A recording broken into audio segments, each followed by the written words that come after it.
Public Sénat, avec le soutien de la Mutuelle nationale territoriale, la Mutuelle des agents des services publics locaux et Adviso Partners, cession, acquisition et transmission d'entreprises, nos territoires ont de la valeur, vous présente le Journal des territoires.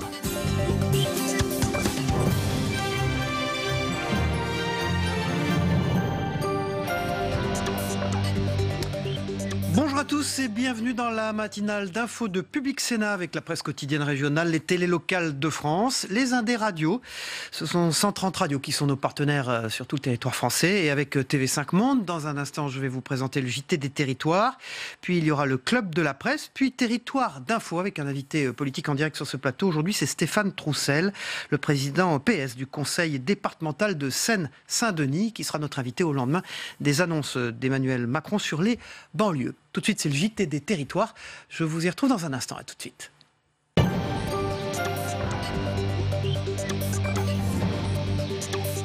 On commence ce journal avec ce commando qui a tiré plusieurs coups de feu lundi dans une cité des quartiers nord à Marseille, le quartier de Busserine. Aucune personne n'a été blessée, vous le savez, mais 2 policiers ont été pris en joue par les suspects. Retour sur les faits avec ce reportage de Provence Azur TV, la chaîne partenaire de cette émission.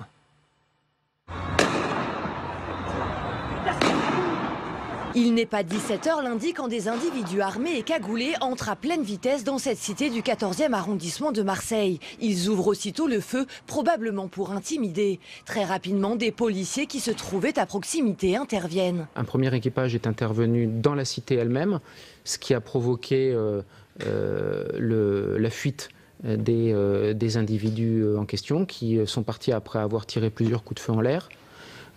Et encore une fois, les 3 ou 4 véhicules qui étaient présents se sont ensuite disséminés sur différents itinéraires de fuite, dont un au rond-point des Arnavaux, pour ceux qui connaissent Marseille, sur lequel a eu lieu le deuxième temps, je dirais, de l'opération que j'évoquais avec vous tout à l'heure. Et ensuite, on a retrouvé donc 2 véhicules incendiés un peu plus tard, l'un dans le 15e arrondissement et l'autre à Saint-Victoré. Lors de cette deuxième opération, les individus à l'intérieur du véhicule ont mis en joue les policiers qui ont répliqué pour se défendre, brisant la vitre d'un des véhicules qui est parvenu malgré tout à prendre la fuite. Pour le moment, les raisons de cet assaut, un des plus violents que la ville ait connu, sont encore floues. On est sur un lieu qui est touché par le trafic de stupéfiants, comme d'autres cités dans Marseille. Je rappelle que le pilotage renforcé qu'on a mis en place depuis 3 ans en matière de pilotage renforcé contre les stupéfiants a produit des effets importants. Depuis 3 ans, 427 personnes ont été écrouées et 127 réseaux ont été démantelés. Et depuis seulement le début de l'année, 61 personnes ont été écrouées et 19 réseaux ont été démantelés. L'affaire d'hier démontre qu'on dérange aussi, et l'affaire démontre que le travail doit être encore intensifié pour éviter que ça se reproduise. Aucune victime n'est à déplorer. Seul un habitant du quartier a été blessé à la tête suite à un coup de crosse. Ce mardi après-midi, le procureur s'est également exprimé. L'enquête a été confiée à la police judiciaire qui déterminera s'il y a bien eu une tentative d'enlèvement. Une piste évoquée dans la soirée après les faits et qui s'appuie pour le moment sur un seul et unique témoignage. Nous essayons également d'avoir d'autres témoignages si cela est possible, pour confirmer ce qui, effectivement, tel que cela nous est décrit, correspond à un enlèvement d'une personne dont on nous dit qu'elle faisait le guetteur dans le cadre de la cité, où vous n'ignorez pas que des trafics de stupéfiants sont perpétrés quotidiennement. L'identité des malfaiteurs reste elle aussi inconnue. Les auteurs étaient dissimulés, puisqu'ils étaient cagoulés et tous vêtus de noir. Nous constatons néanmoins qu'ils utilisent des armes de type Kalachnikov qui sont employées dans le cadre des actions violentes de narcobanditisme, notamment à l'occasion des règlements de compte. C'est la raison pour laquelle nous sommes plutôt sur la piste de narcobanditisme de cité. Pour autant, on n'a aucun élément précis qui permette d'avoir une piste quant à l'identification de ces différents auteurs. On est actuellement sur une dizaine de personnes qui auraient au total participé dès lors qu'on fait le compte entre les différents véhicules qui sont intervenus et globalement le nombre de personnes qui se trouvaient dans ces véhicules. Mais pour autant, on n'a pas plus d'éléments à ce stade. Dès lundi après-midi, des CRS ont été mobilisés dans la cité et le resteront dans les jours à venir. Un dispositif d'aide a également été mis en place pour venir en aide aux personnes choquées par cette scène de guerre. Les autoroutes vont-elles devenir payantes? Une polémique qui monte. L'autoroute A75 va-t-elle devenir payante? Une centaine d'agents de la direction interdépartementale des routes ont manifesté leur mécontentement hier. Ils s'opposent à la mise en place d'un péage sur l'autoroute qui va de Béziers jusqu'à Clermont-Ferrand, gratuite depuis 1980. Du côté des utilisateurs aussi, cette possible privatisation d'un tronçon de l'A75 fait réagir. Marion Redwitz pour Via Occitanie. L'autoroute A75 va-t-elle devenir payante? Une centaine d'agents de la direction interdépartementale des routes ont manifesté leur mécontentement ce mardi. Ils s'opposent à la privatisation éventuelle de l'autoroute qui va de Béziers jusqu'à Clermont-Ferrand, gratuite depuis 1980. Une mesure impensable pour les syndicats. À la fois des désagréments pour les villages qui vont voir des afflux de véhicules passer alors que ces véhicules ne passaient plus. Et puis surtout, c'est du service public qui va être financé via une entreprise privée avec des péages. Du côté des utilisateurs aussi, cette possible privatisation d'un tronçon de la 75 fait réagir. Autant à titre personnel, en tant que citoyen, je suis d'accord qu'il y ait une privatisation de certaines entreprises qui n'ont pas vocation à être nationalisées, mais les routes, c'est l'État, on les finance avec nos impôts, je ne vois pas pourquoi il y a des péages. C'est rapide, on peut accéder facilement à Clermont-Lérault, facilement sur Béziers. Pourquoi avant pas la faire payer, aujourd'hui la faire payer quoi. Pas de changement attendu avant cet été, seul le passage sur le viaduc de Millau restera payant. Dans ce JT des territoires, nous vous parlons régulièrement de la situation des abeilles. Alerte au gouvernement sur la situation des abeilles. C'est un apiculteur, Olivier Fernandez, président du syndicat des apiculteurs Midi-Pyrénées, qui s'en saisit et qui, par la même occasion, candidate pour devenir ministre de l'Agriculture. Agnès Grimaldi pour la Dépêche du Midi. Les décisions qui nous concernent ne relèvent pas du ministère de l'Environnement, mais uniquement du ministère de l'Agriculture. La publication des chiffres d'utilisation des pesticides en France que Cache Investigation a révélé il y a 2 ans, l'interdiction des molécules, ministère de l'Agriculture, l'engagement d'une transition de l'agriculture, la revitalisation de nos campagnes, l'aide aux petites exploitations, le développement du bio, tout ça relève du ministère de l'Agriculture et pas du ministère de l'Environnement qui ne peut strictement rien faire aujourd'hui. On commence à en avoir un petit peu marre de voir qu'on n'est pas du tout pris au sérieux, alors que l'abeille apporte au service de l'agriculture un service estimé à 2 milliards d'euros de plus-value sur nos productions agricoles. Donc le but de ce courrier est de faire prendre conscience au gouvernement que c'est maintenant qu'il faut agir. On leur propose une solution en proposant ma candidature pour les abeilles qui ne sont ni de gauche ni de droite, comme on l'a dit, puisqu'elles ont des ailes de chaque côté. Et puis on espère que après cette première journée mondiale de l'abeille qui a eu lieu le 20 mai, que notre Premier ministre, Édouard Philippe, va à minima remplacer le ministre actuel de l'Agriculture et changer totalement d'orientation agricole.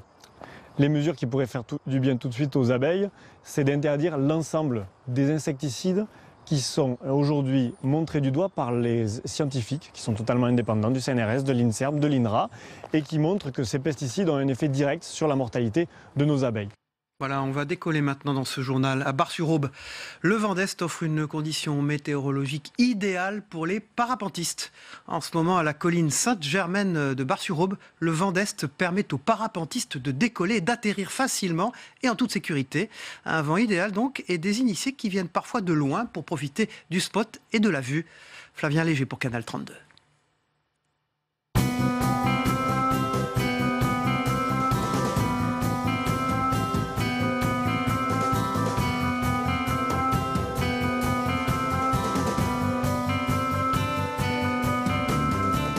Sur la colline Sainte-Germaine à Bar-sur-Aube, le vent d'Est ravit les parapentistes, à la fois les membres du club 3 Aube Sport Nature et les initiés venus parfois de loin. Bon, il y a une très bonne ambiance, tous les pilotes se connaissent, il y a des gens qui viennent de la région parisienne, des gens qui viennent de Lyon, des gens qui viennent de la Haute-Marne. Tous les pilotes se connaissent, quelle que soit leur association ou leur fédération d'appartenance. Ouais. Bernard ne manquerait ce rendez-vous pour rien au monde. Il a commencé le deltaplane en 1978 avant de se mettre au parapente. À 83 ans, il est le doyen du club au bois. Avec son expérience, le parapentiste sait reconnaître les bons endroits pour voler. Bar-sur-Aube et son vent d'Est en fait partie. Pour tenir sur une colline, il faut que le vent il vienne face à la colline. Si le vent il vient face à la colline, ça marche, ça fait une vague d'air montante et on tient dans cette vague d'air montante. Il faut avoir des sites orientés avec du vent de face pour voler. Je viens toujours quand il y a du vent d'Est, parce qu'il faut vous dire que Bar-sur-Aube, c'est le meilleur site de la région. C'est celui qu'on ne loupe pas. Vous voyez, 150 mètres de haut sur presque 1 kilomètre de long, on n'a pas ça autre part. Hein. D'autres parapentistes ont également volé ce jour-là, des habitués comme des novices. Patrice a volé à plus de 1700 mètres. 1700 mètres au niveau mer. Hein. Niveau mer. Donc on a déjà 340 mètres d'ici déjà. Mais il y avait des fortes ascendances qui n'étaient pas faciles non plus à trouver. Hein. Parce qu'il n'y a pas de nuages pour nous indiquer. C'est du thermique bleu, hein, donc c'est pas facile à trouver. Ça va être une première, donc voilà, c'est formidable, il fait beau. Les conditions ont l'air bonnes, ça va être bien. Je confirme, c'est un très bon spot. L'orientation, le site, il y a un beau déco qui est bien arrangé, il y a un très bel atterro. Et quand on a des bonnes orientations, on peut faire des très belles balades dans le secteur. La colline Sainte-Germaine est un site classé. L'endroit va bientôt être valorisé pour attirer encore plus de public. On travaille avec la mairie de Bar-sur-Aube pour le rendre un peu plus attractif aux touristes et puis à pas tout le monde. Il y a des nombreux Parisiens qui viennent ici. Et on va aménager le décollage, l'atterrissage.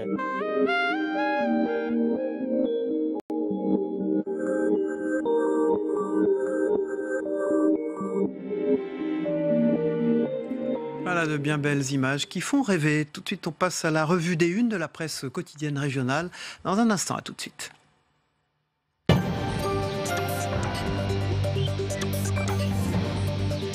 On démarre avec Ouest France, le plus grand quotidien français qui fait sa une, bien sûr. Sur le plan banlieue, Macron change la méthode pour Ouest France. Et puis pour le Télégramme de Brest, c'est banlieue.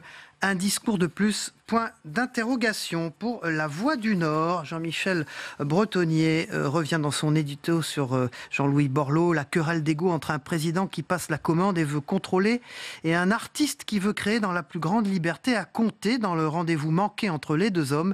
Mais ce sont surtout deux visions de l'action publique qui se sont opposées. Emmanuel Macron ne croit pas dans ces politiques qui se penchent sur des quartiers en rupture et qui déversent sur eux des mannes d'argent, vous l'avez compris. Pour La Voix du Nord, donc, c'est Jean-Michel Bretonnier. Pour l'Écho républicain, c'est un éditorial, une unité rare contre Macron à propos des 3e journées de mobilisation depuis l'élection du président de la République, c'est les syndicats, et c'est l'éditorial de Florence Chédotal. On connaît assez aujourd'hui les effets pervers de la tarification à l'acte sur nos hôpitaux, écrit-elle. Faire du chiffre ne fait pas toujours sens. Passer du temps à former un jeune esprit, à soigner un corps souffrant, ne sera jamais rentable au sens économique, mais seulement au regard de la société que nous voulons, à moins de ne se considérer soi-même dans chaque instant de notre vie que comme un consommateur. C'est donc l'éditorial de Florence Chédotal. Dans l'Écho républicain aujourd'hui, pour la Provence, c'est une affaire d'État. La descente d'un commando armé à la Busserine, on y reviendra tout à l'heure. Et les méthodes d'Emmanuel Macron, bien sûr pour le plan banlieue sur lequel revient la Provence aujourd'hui dans son édition Marseille. Pour la Dépêche du Midi, Parcoursup, l'heure de vérité, les 810 000 lycéens ont reçu hier soir les premières réponses à leurs vœux d'inscription dans l'enseignement supérieur. C'est un décryptage de cette nouvelle plateforme qui est fait dans la Dépêche et qui a l'air de bien fonctionner. Pour la République du Centre, enfin, les étapes clés pour bien préparer le bac. L'hygiène de vie est aussi essentielle, notamment afin de réduire le stress, ce qui sera peut-être un peu plus difficile cette année avant la mise en place de Parcoursup dans la République du Centre, édition Orléans aujourd'hui pour conclure cette revue des unes de la presse quotidienne régionale. Évidemment, vous pouvez retrouver ces articles sur les sites internet de cette presse quotidienne régionale qui sont fort bien faits. Je vous conseille d'y aller si vous n'appartenez pas à la zone où ces journaux sont diffusés.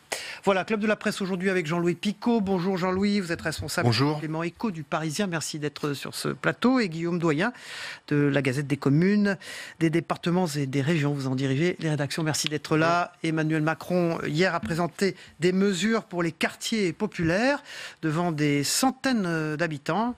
Il n'y aura donc pas de plan banlieue, mais une nouvelle méthode, selon le président de la République.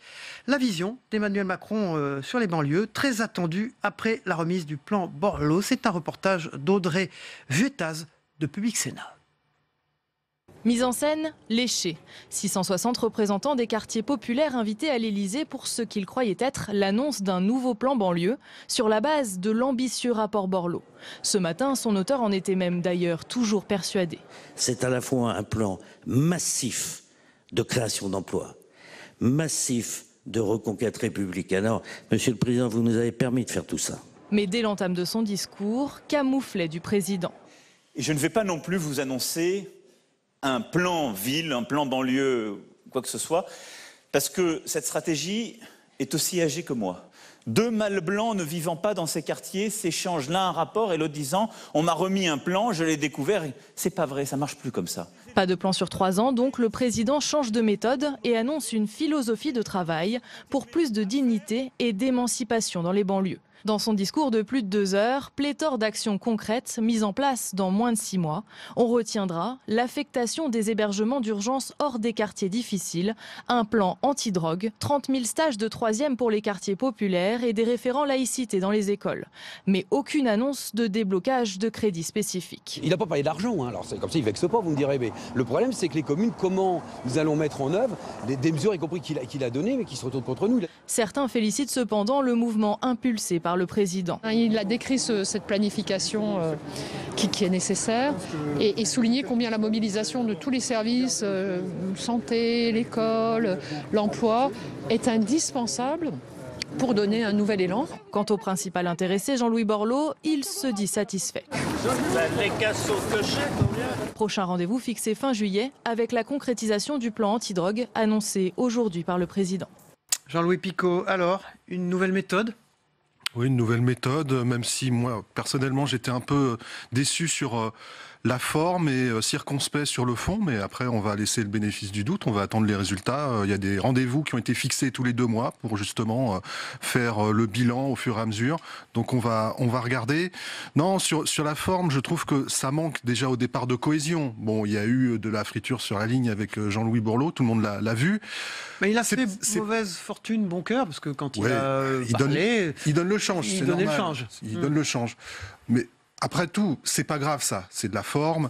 Sauf que la cohésion, c'est quand même quelque chose de fondamental quand on se lance dans ce genre de projet sur des quartiers difficiles.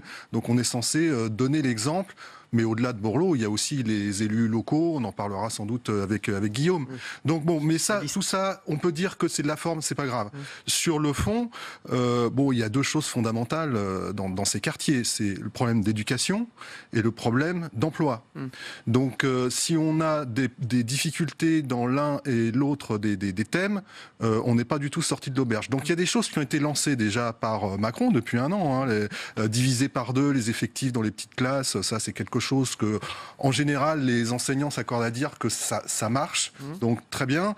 Après, sur l'emploi, des choses ont été annoncées hier, en perspective de l'emploi, avec les fameux stages en entreprise en 3e. Bon, très bien. On va pas dire que c'est 30 000, hein. 30 000. On va pas dire que c'est une mauvaise initiative. C'est formidable si on va vers ça. Mais il faut aller beaucoup plus loin. Tant que vous avez un taux de chômage, tant que vous avez un jeune sur 3 de moins de 30 ans qui travaille pas, qui n'a pas de formation, qui n'a pas de projet, vous avez des problèmes de délinquance, vous avez des problèmes de radicalisation. Donc c'est pas à la hauteur pour vous.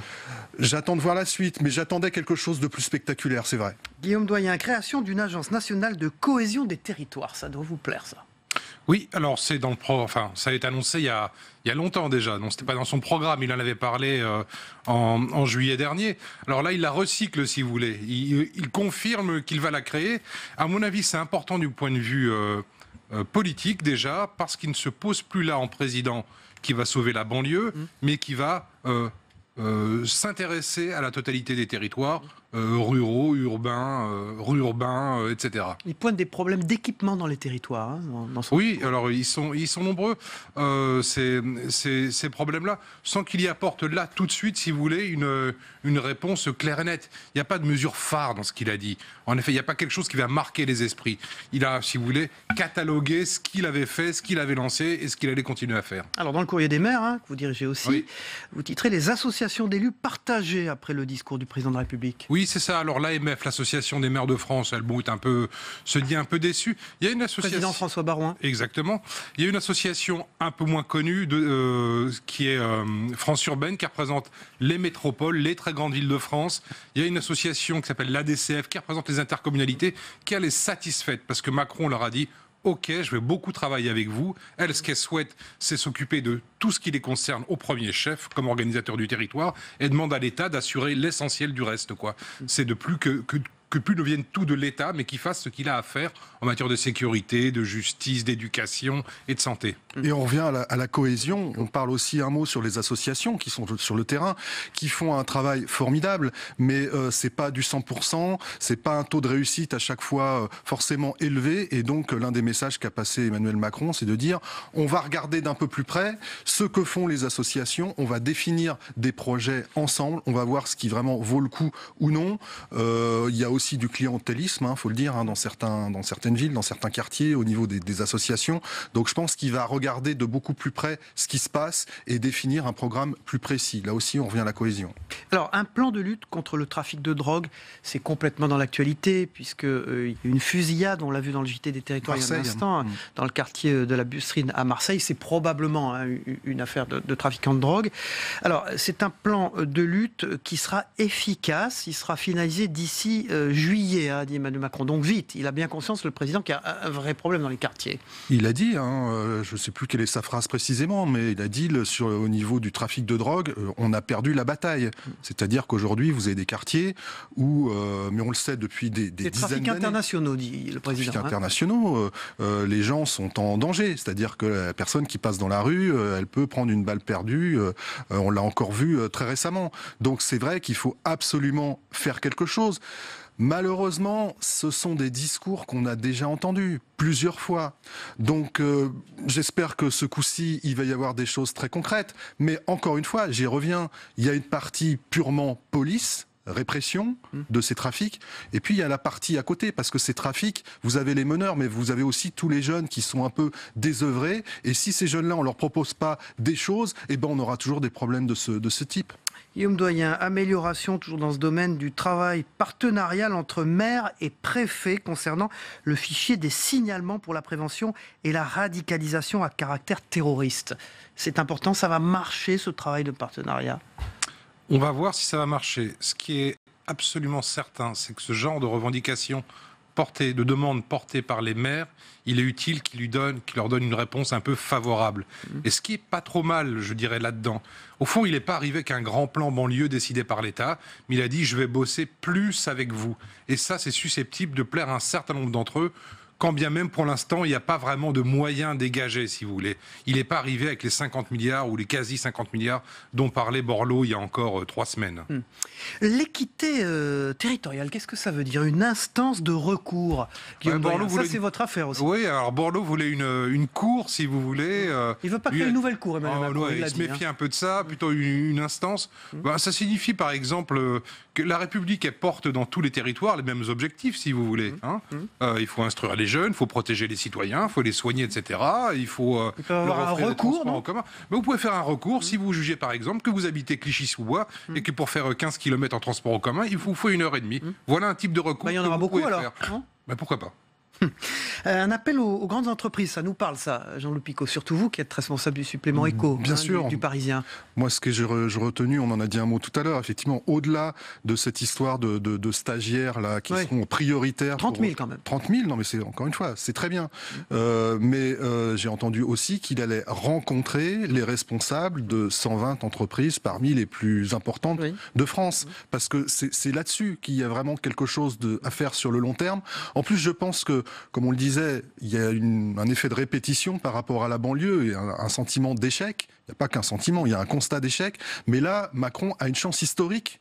C'est que l'emploi repart. La situation économique n'est plus la même aujourd'hui qu'il y a même 3 ou 5 ans. Donc là, aujourd'hui, soit il fait monter notamment les jeunes, j'y reviens, mais dans le train de la reprise, soit il les laisse de côté. Et là, c'est le projet du pays, le projet d'être un pays moderne qui est remis en cause. Donc je pense qu'il a bien vu l'équation et il a cette chance qu'il y a du développement, il y a le numérique qui est quand même quelque chose que les jeunes maîtrisent très très bien, donc il y a forcément des coups à jouer, mais ça passe par de la formation, parce qu'il y a un problème de qualification en général en France, mais notamment dans ces quartiers-là. Après, il y a des jeunes qui réussissent dans ces quartiers, il y a des entrepreneurs, il y a des gens qui font des écoles d'ingénieurs, il faut aussi, je pense, s'appuyer sur ces gens pour montrer l'exemple. Et on en parle souvent, le lundi avec vous, bien sûr. Et le supplément éco du Parisien sur ce plateau, une rénovation urbaine, qu'est-ce que ça veut dire, Guillaume Doyen? Une opération cœur de quartier qui sera lancée d'ici juillet sur des premières cibles. C'est-à-dire qu'il y a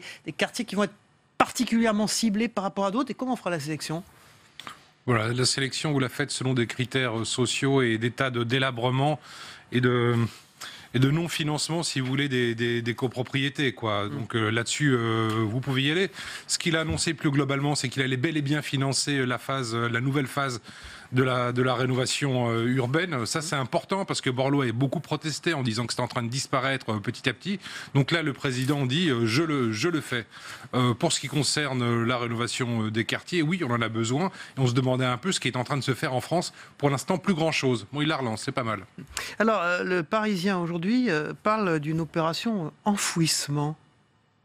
Jean-Louis Picot. Oui, une opération enfouissement. C'est ce concernant le rapport Borloo, hein, bien sûr. C'est ce que je disais tout à l'heure. C'est que malheureusement, on peut regretter que cette présentation ait été un peu bancale, parce que c'est quand même lui qui a demandé à Borloo de faire ces propositions. Donc c'est un peu difficile au moment de la présentation de dire bon, écoute, je prends la main sur le dossier. Donc c'est vrai que bon. Encore une fois, on verra concrètement qu'est-ce qui va se passer. Borloo, vous l'avez souligné en sortant de la présentation, a dit toutes les cases sont cochées. Oui. Donc on va voir concrètement qu'est-ce qui se passe et ça, il faut attendre un petit peu pour regarder comment tout ça va se dérouler. Jean-Louis Picot du Parisien, merci. Et puis dans le Courrier des maires, les associations d'élus partagées après le discours d'Emmanuel Macron. Pour vous, Guillaume Doyen. Voilà, dans un instant, on va continuer de parler évidemment de ce plan banlieue puisque nous recevons Stéphane Troussel, le président en PS du Conseil départemental de Seine-Saint-Denis. Il est très concerné par ces mesures. On y reviendra dans quelques instants avec lui. Pour l'instant, c'est la météo des territoires, c'est-à-dire le temps qu'il fait en France aujourd'hui, mais aussi dans les départements français d'Amérique, de l'océan Indien, du Pacifique et des Caraïbes. On regarde ça ensemble. On se retrouve avec notre invité Stéphane Troussel dans un instant. À tout de suite.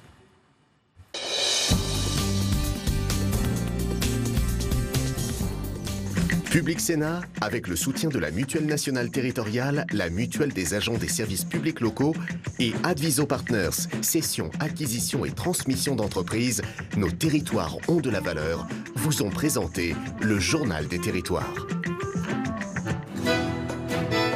La météo vous est présentée par l'Assemblée des départements de France.